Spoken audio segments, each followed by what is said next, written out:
اعوذ باللہ من الشیطان الرجیم بسم اللہ الرحمن الرحیم الحمد لأہلہ والصلاة علی اہلہا۔ السلام علیکم ورحمۃ اللہ وبرکاتہ۔ آؤ کتاب پڑھیں، ہم آپ کی خدمت میں اس پروگرام میں صحیفہ کربلا کو پڑھ کر سنا رہے ہیں۔ اس سلسلے میں ہماری گفتگو 326 پیج تک آپ کی خدمت میں پہنچ چکی ہے۔ آج آگے کی گفتگو ہم آپ کی خدمت میں پڑھ کے سناتے ہیں۔ اپیل وہی ہے کہ خود بھی سنیے، تاریخ کا مطالعہ کیجیے اور دوسروں تک یہ پیغام پہنچائیے، اور نوجوانوں کو ترغیب دیجیے کہ وہ ہمارے ساتھ اس پروگرام میں متصل ہو جائیں۔ لہذا صفحہ نمبر 326 سے گفتگو شروع کرتے ہیں۔ صفحہ نمبر 345 تک گفتگو کرنے کا ارادہ ہے۔ درمیان یعنی اس مختصر مدت میں جہاں تک گفتگو پہنچے انشاءاللہ وہاں تک پہنچانے کی کوشش کریں گے۔ امام حسین علیہ السلام خیام حسینی میں آئے اور عورتوں نے گریہ کیا، جناب سکینہ سلام اللہ علیہا نے غم منایا۔ اب امام حسین علیہ السلام کی جنگ کے سلسلے میں بات شروع ہوتی ہے، امام حسین علیہ السلام کی جنگ۔ اس کے بعد امام حسین علیہ السلام نے شمشیر برہنہ لیے ہوئے دشمن کے سامنے کھڑے ہوئے اور یہ اشعار پڑھے۔ لکھا ہے کہ امام حسین نے دشمن کی فوج میں سے زخمیوں کے علاوہ 1950 کو قتل کر دیا، یہاں تک کہ عمر بن سعد نے چلا کر کہا، وائے ہو تم پر، جانتے ہو کس سے جنگ کر رہے ہو؟ یہ عربوں کو تہ تیگ کرنے والا علی ابن ابی طالب کے فرزند ہے، ان پر چاروں طرف سے حملہ کرو۔ یہ سن کر 150 نیزہ باز اور 4000 تیر اندازوں نے آپ پر حملہ کیا۔ امام حسین نے آور سلمہ اور عمر بن حجاج زبیدی جو کہ 4000 کی فوج کے ساتھ فرات کا گھاٹ روکے ہوئے تھے پر حملہ کیا اور فرات میں گھوڑا ڈال دیا۔ جب گھوڑے نے پانی پینے کے لیے سر جھکایا تو امام حسین نے فرمایا، تو بھی پیاسا ہے، میں بھی پیاسا ہوں، خدا کی قسم جب تک تو پانی نہیں پیے گا میں بھی نہیں پیوں گا۔ امام حسین کی بات سن کر گھوڑے نے سر اٹھایا اور پانی نہیں پیا۔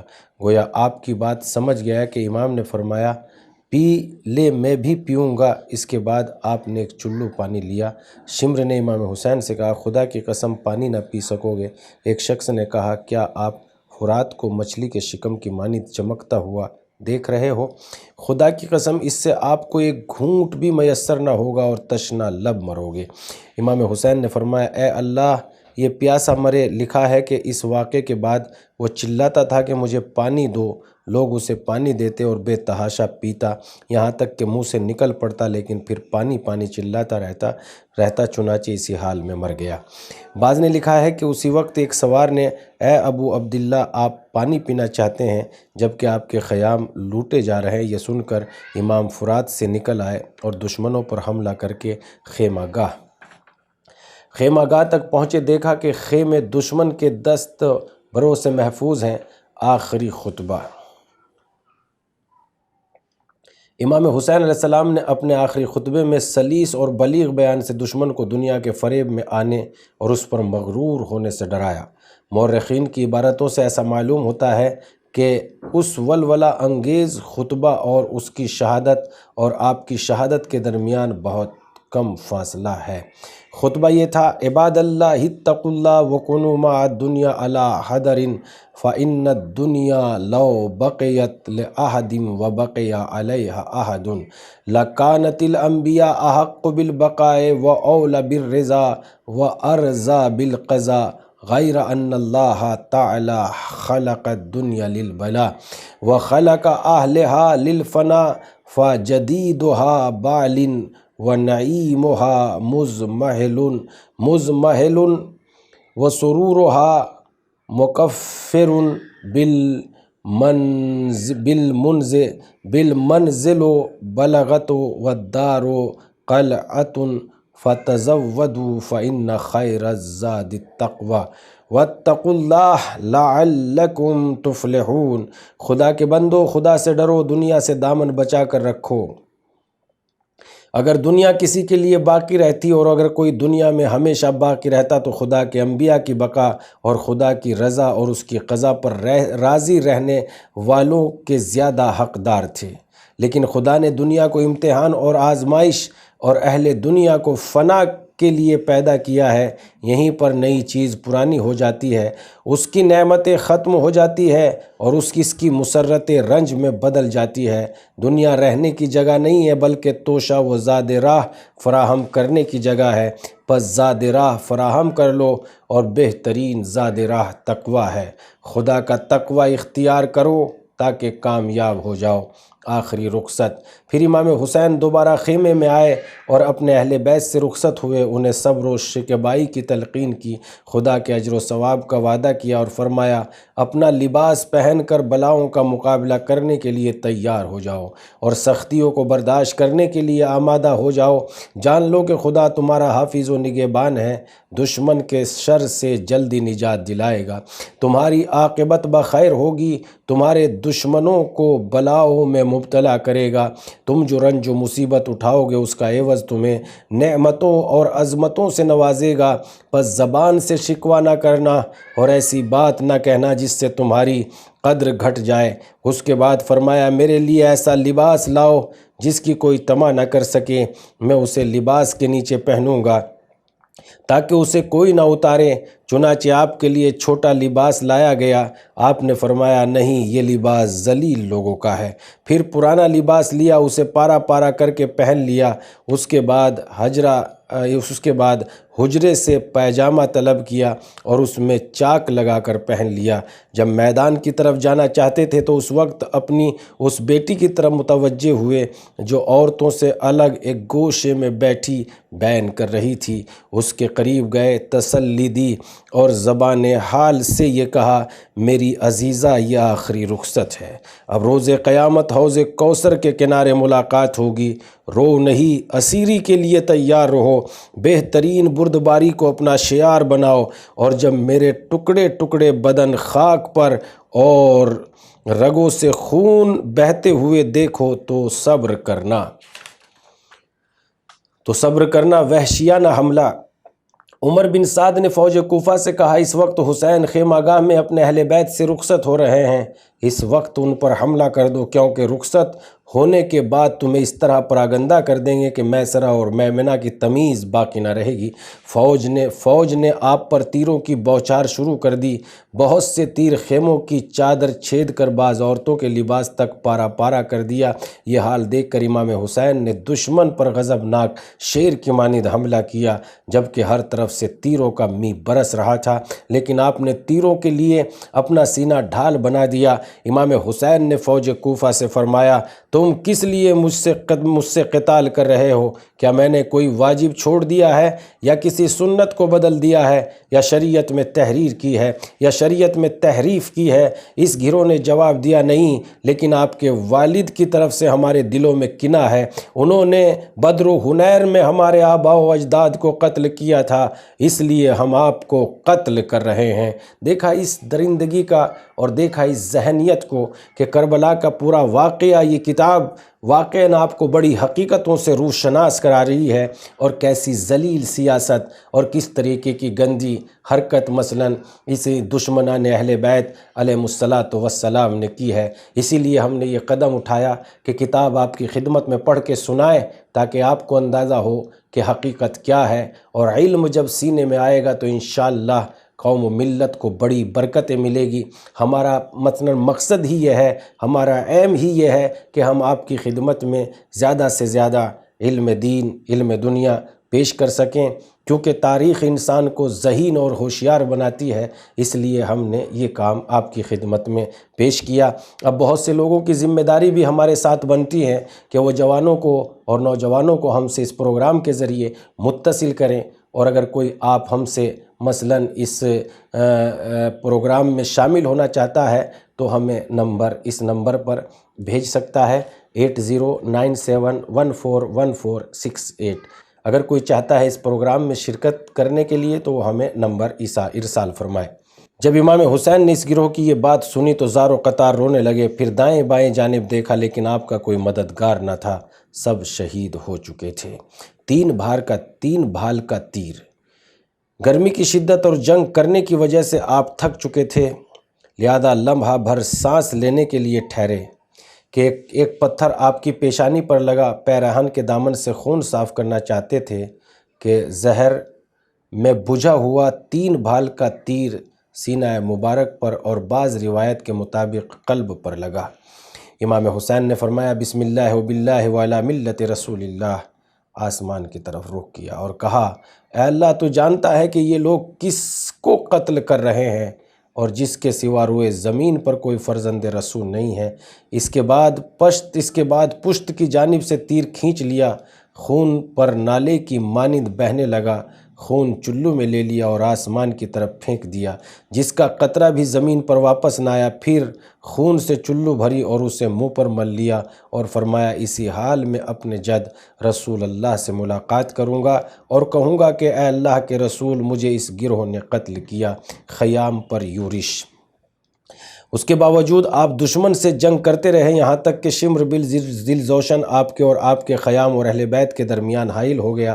آپ نے فوج کوفہ سے فرمایا اے ابو سفیان کی پیروی کرنے والو، آپ نے فوج کوفہ سے فرمایا اے فلاں کی پیروی کرنے والو، اگر تمہارا کوئی دین نہیں ہے اور معاد کے دن کا تمہیں کوئی خوف نہیں ہے تو کم از کم دنیا میں آزاد رہو، اور اگر تم عرب ہو تو اپنے حسب کی طرف پلٹ جاؤ۔ شمر نے کہا فرزند فاطمہ کیا کہہ رہے ہو؟ امام حسین نے فرمایا میں تم سے اور تم مجھ سے جنگ کر رہے ہو، عورتوں کی کیا خطا ہے؟ حد سے گزر جانے والے، اپنے اس گروہ سے کہہ دو کہ میرے جیتے جی حرم سے کچھ نہ کہیں۔ شمر نے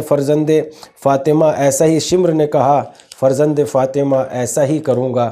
پھر لشکر سے کہا اہل حرم کے خیموں پر حملہ نہ کرو بلکہ خود حسین کی طرف بڑھو، قسم اپنی جان کی کہ وہ کریم ہے۔ اور اس پر فوج کوفہ اسلحہ کے ساتھ امام حسین کی طرف چلی۔ شدید جنگ شروع ہوئی، فوج آپ پر اور آپ اس پر حملہ کرتے تھے۔ اس وقت ایک گھونٹ پانی پینا چاہتے تھے لیکن مل نہ سکا، بدن پر 72 زخم لگ چکے تھے۔ کہتے ہیں کہ آپ کے بدن مبارک میں اتنے تیر لگے تھے کہ آپ کی زرہ سیاہی کی مانند ہو گئی تھی اور تیر سارے سامنے کی طرف لگے تھے۔ بہت دیر ہو گئی، کسی میں ہمت نہ تھی کہ آپ کو شہید کرے، ہر ظالم دوسرے ظالم پر چھوڑ دیتا تھا۔ شمر نے کہا وائے ہو تم پر، تمہاری مائیں تمہیں روئیں، کس چیز کا انتظار ہے؟ قتل کرو۔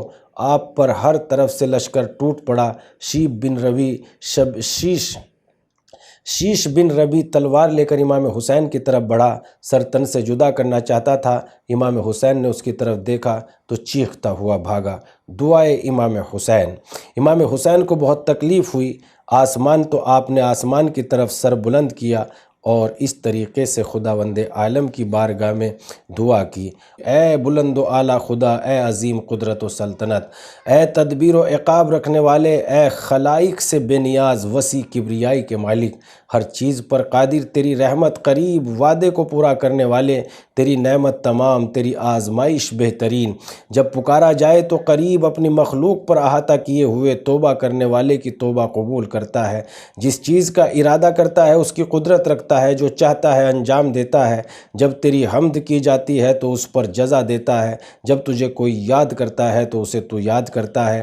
میں تجھے ضرورت کے وقت پکار رہا ہوں، تیری طرف راغب ہوں جبکہ میں ناچار ہوں، خوف و ہراس کی حالت میں تجھ سے پناہ چاہتا ہوں، سختیوں پر آنسو بہاتا ہوا ناتوانی کے وقت تجھ سے مدد چاہتا ہوں، تجھی پر توکل کرتا ہوں، ہمارے لیے تو ہی کافی ہے۔ اے اللہ ہمارے اور ہماری قوم کے درمیان فیصلہ کر دے، انہوں نے ہمیں فریب دیا اور پھر تنہا چھوڑ دیا اور ہم سے عذر کرنے لگے، ہم تیرے نبی کی اطرت ہیں اور تیرے حبیب محمد کی اولاد ہیں، جن کو تو نے مبعوث برسالت کیا اور انہیں اپنی وحی کا امین بنایا، پس اے سب سے زیادہ مہربان ہمارے امر میں ہمارے لیے کشائش پیدا کر دیں۔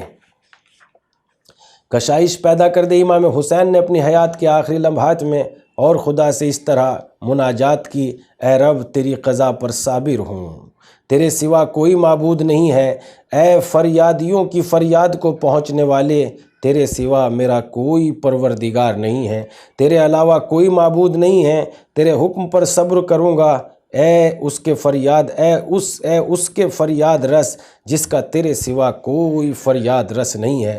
اے ہمیشہ رہنے والے، اے مردوں کو زندہ کرنے والے، اے اپنی مخلوق کے افعال و کردار کو دیکھنے والے، تو میرے اور اس قوم کے درمیان فیصلہ کر دے، تو بہترین فیصلہ کرنے والا ہے۔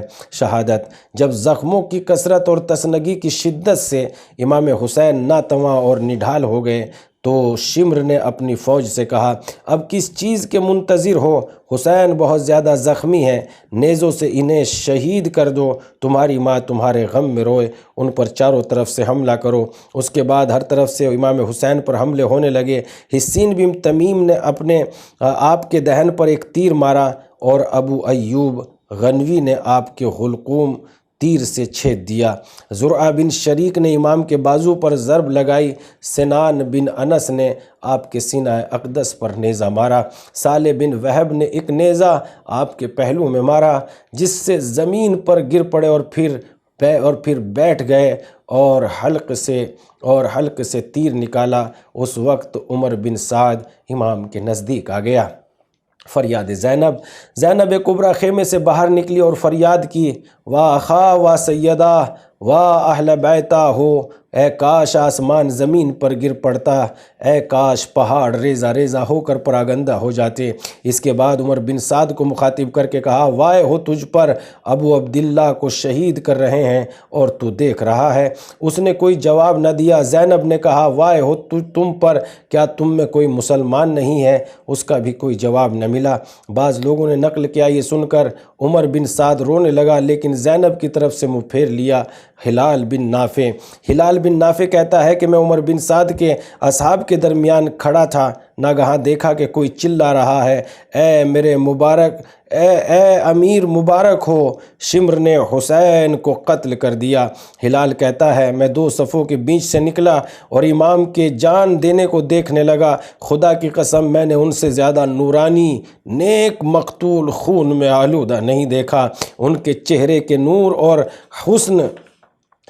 حسن کی وجہ سے میرے ذہن میں ان کے قتل کی فکر محو ہو گئی، اور جب پانی کا گھونٹ طلب کیا تو میں نے ایک آدمی کو کہتے ہوئے سنا، تمہیں ہرگز پانی نہیں ملے گا یہاں تک کہ جہنم میں پہنچو گے اور کھولتا ہوا پانی پیو گے۔ امام کا جواب سنا آپ نے فرمایا، میں اپنے جد کے پاس جا رہا ہوں اور جنت میں ان کے ساتھ رہوں گا اور گوارا پانی پیوں گا، اور جو کچھ تم نے میرے ساتھ کیا ہے اس کی شکایت کروں گا۔ اس پر پوری فوج غصے میں آپے سے باہر آ گئی، گویا خدا نے ان کے دل میں رحم پیدا ہی نہیں کیا۔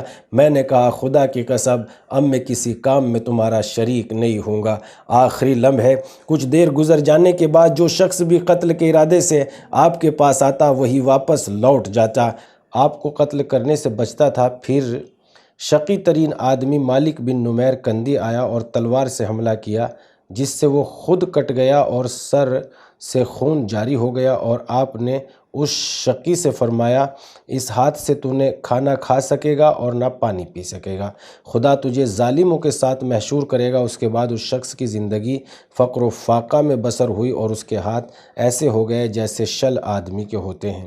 جب آپ گھوڑے سے زمین پر آئے تو دائیں کروٹ لیٹنا چاہا لیکن زخموں کی وجہ سے نہیں لیٹ سکے، پھر بائیں کروٹ لیٹنا چاہا لیکن یہ نہ ہو سکا، ریت اکٹھا کر کے اس پر سر رکھ کر لیٹ گئے۔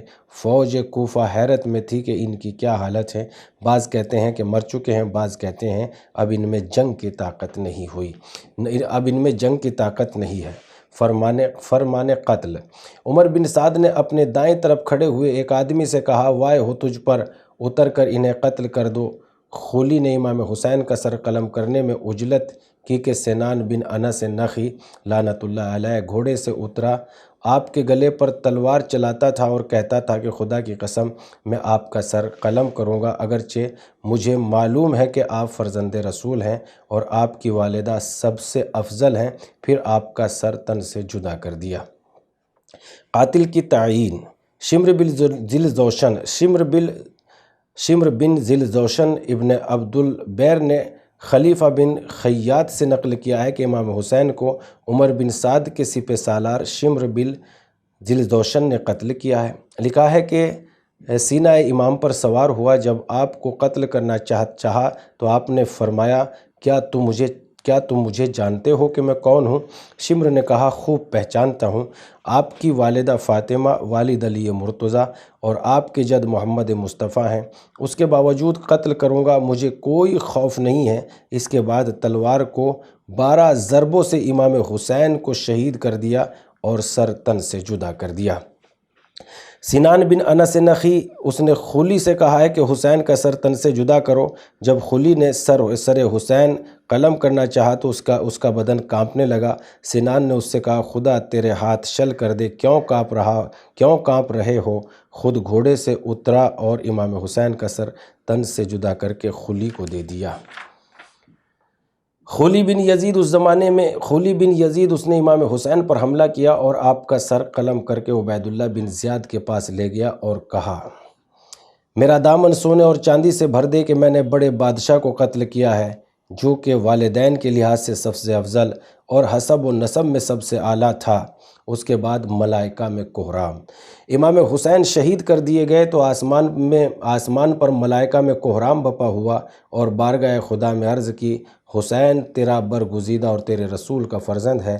خدا نے ملائکہ کے سامنے حضرت قائم کی تصویر ظاہر کی اور فرمایا میں اس قائم کے ذریعے خون حسین کا انتقام لوں گا۔ خبر شہادت، راوی کہتا ہے کہ ایک کنیز امام حسین کے خیام کی طرف آئی اور ایک آدمی نے اس سے کہا اے کنیز خدا تیرا مولا قتل کر دیا گیا۔ کنیز کہتی ہے میں دوڑی ہوئی حرم کے پاس گئی اور نالہ کیا، دیگر عورتیں بھی میرے ساتھ گریہ کرنے لگی۔ آخری شہید سوید بن مطا بہت زیادہ زخم کھا کر گر پڑے تھے۔ ظاہراً میں وہ حملہ اولا میں دشمنوں کے تیروں سے زخمی ہو کر گر پڑے تھے اور بے ہوش ہو گئے تھے۔ جب انہیں ہوش آیا تو قتل حسین کی آواز سنی، اپنے اندر اٹھنے کی طاقت محسوس کی، چنانچہ اپنی تلوار لے کر اٹھے اور کافی دیر تک دشمن کا مقابلہ کرتے رہے۔ عروہ بن بطان و زید بن رقہ نے انہیں قتل کیا۔ امام حسین کے اصحاب میں سب کے بعد یہی شہید ہوئے۔ ذوالجناح، شہادت کے بعد آپ کا گھوڑا ہنہناتا اور گریہ کرتا ہوا خیموں کی طرف دوڑا، خون حسین سے اس کی پیشانی رنگین تھی۔ امام محمد باقر سے منقول ہے کہ گھوڑا کہہ رہا تھا الظلیمۃ الظلیمہ من امت قتلت ابن بنت نبیہا، افسوس اس امت کے ظلم پر جس نے اپنے نبی کے نواسے کو قتل کر دیا۔ یہی فریاد کرتا ہوا خیمے کی طرف چلا۔ زیارت ناہیہ میں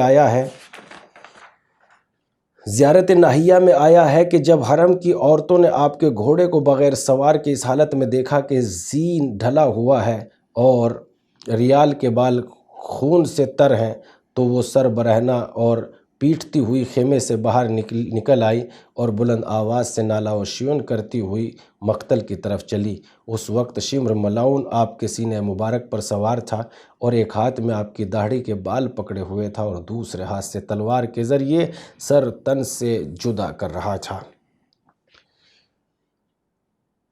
یہ حالات ہیں میدان کربلا میں امام حسین علیہ السلام کی شہادت کے سلسلے میں، کتنے مختلف اور کتنے تھوڑے سے بدلے ہوئے کچھ مختلف روایات کا بھی دخل ہے۔ یقیناً ہم کتابوں کا مطالعہ ضرور کریں اور اپنے مطالعے کو بڑھائیں، کتابوں سے محبت کریں اور اس آؤ کتاب پڑھیں میں ہمارا ساتھ دیں اور جوانوں تک اس پیغام کو پہنچانے کی کوشش کریں۔ والسلام علیکم ورحمۃ اللہ۔